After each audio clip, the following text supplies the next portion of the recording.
if personal responsibility isn't internalized into the people, nothing's ever going to work. It's always going to create problems. So internalizing those rules and guiding principles is a must. It is ultimately what creates the vision. It's ultimately what creates the vision, is getting it internalized. The failure to create internalization results in more laws and more external coercion to achieve the desired results.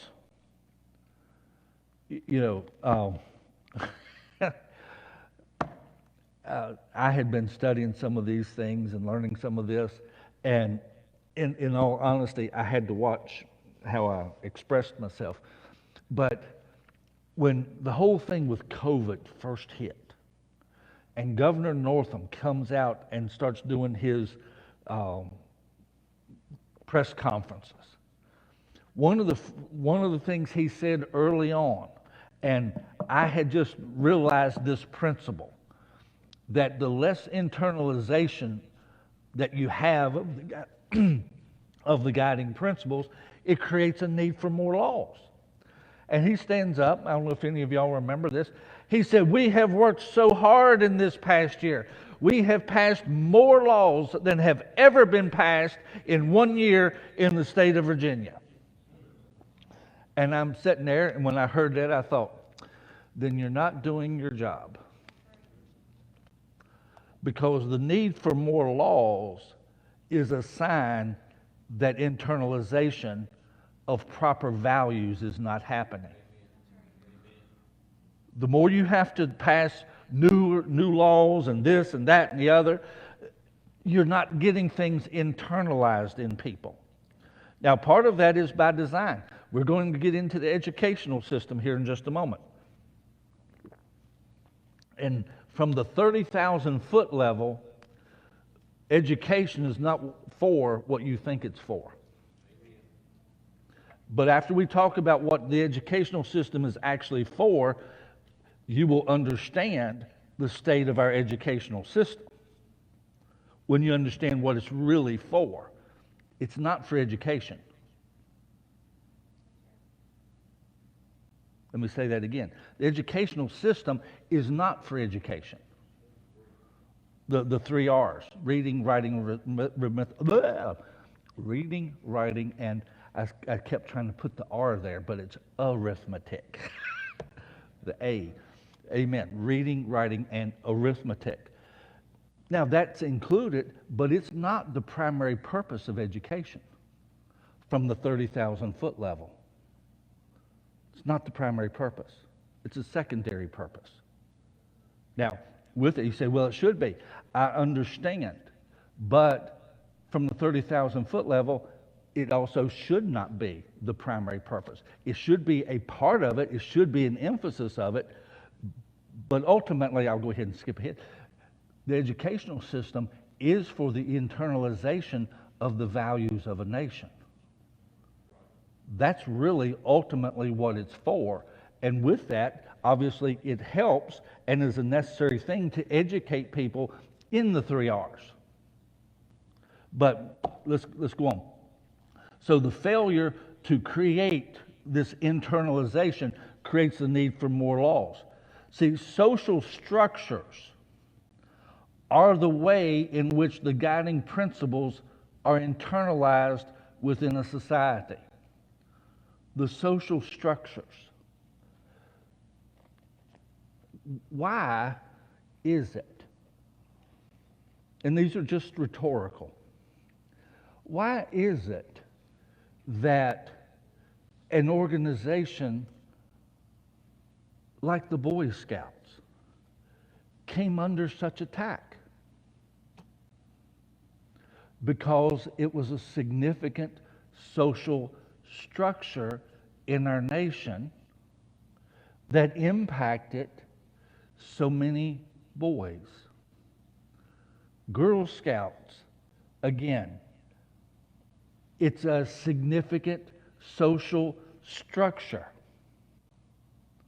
So why did it come under attack? Because it was not internalizing the values of some people. And they wanted to get rid of the values that the Boy Scouts and the Girl Scouts were internalizing in little kids. They saw that from that standpoint, that had to be stopped, because if you internalize that into small children, then you're going to have problems with them later. You're going to have problems with how they vote. You're going to have problems with how they process things, because they have something different that's internalized in them than what you want them to have internalized in them. And that's why so many of our social structures have come under attack, is because of the internalization process. You've got to get rid of God. If you're going to have a socialist country, you cannot have people who believe that God is a significant part of life. And you have to internalize people with, that's not a value. That's not for here. That's not a part of the social system. That's a fringe thing.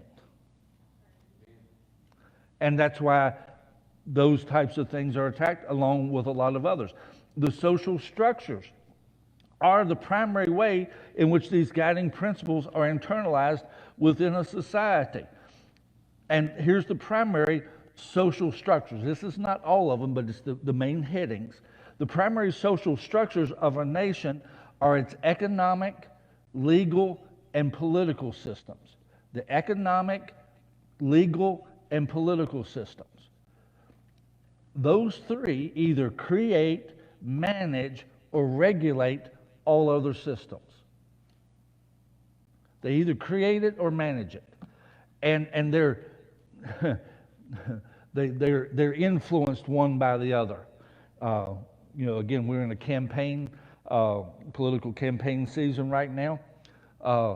Money influences politics. Politics determines what's legal.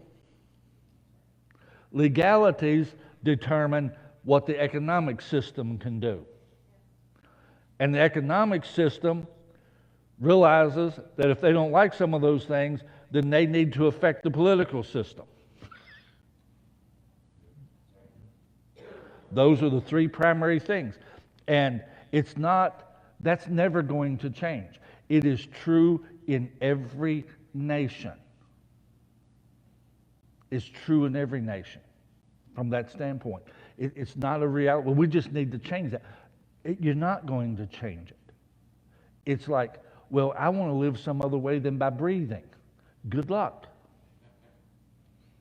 That is the way life on earth works, within communities, within societies. Those three are the primary things. Now, with this, in order to change a culture, these three systems must be impacted. If we want our nation to be more godly, then we have to apply God's rules for government and the systems of a nation. We have to apply it to economics, we have to apply it to the legal system, and we have to apply it to the political system. We've got to understand we cannot be separate from those three systems and create a change. Let me say that one more time. We cannot expect a change to occur and not impact those three systems. We have to engage in all three of them. We have to engage in all three of them. And see, now, thank God, I believe in prayer. I pray for our nation. I pray for a lot of things. But the one thing that I am thoroughly convinced of is that the biggest problem in the church world, and I'm not talking about our church, I'm talking about church overall. The biggest problem there is thinking that prayer will fix our system. Prayer is an exercise of faith, yes, but faith without is, you have to pray. Without prayer, except the Lord build the house, those who labor in vain. So we've got to have prayer. But most of the church stops there. No, we have to engage in these three systems. We have to engage in the economic system. We have to engage in the legal system. We have to engage in the political system. Now, that doesn't mean, for all of us, that's going to be different. Everybody doesn't have the same assignment. But at that point, we have to understand that part of it is, we got to find out what God says about those things. And part of us tending our garden is sharing that truth with those that come by and visit our garden. Sharing things with people, and trying to do it in such a way we're being fishers of men. We're trying to win them over. We're trying to bring them to see this truth from that standpoint. And so these three systems must be impacted. We have to understand that God has something to say about all of them. He has something to say about all of them, all those systems. So how does Rule 2, that there has to be personal responsibility, relate to the educational system? Well, again, the educational system is the key element of the political system. See, a lot of people, well, education and politics should be separate. Good luck with that. Good luck with that.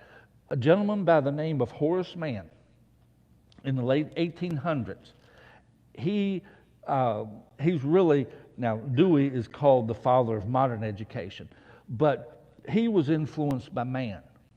And it was Mann that, as he stated, he wanted to eliminate the church's influence in education, and he wanted to eliminate what he called sectarian influences.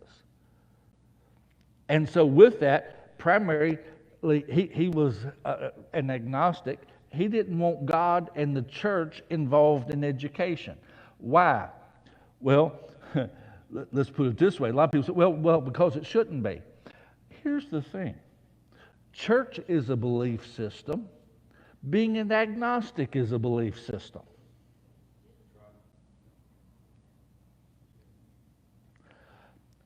And what they are saying is, our belief system should be the only belief system that has the influence.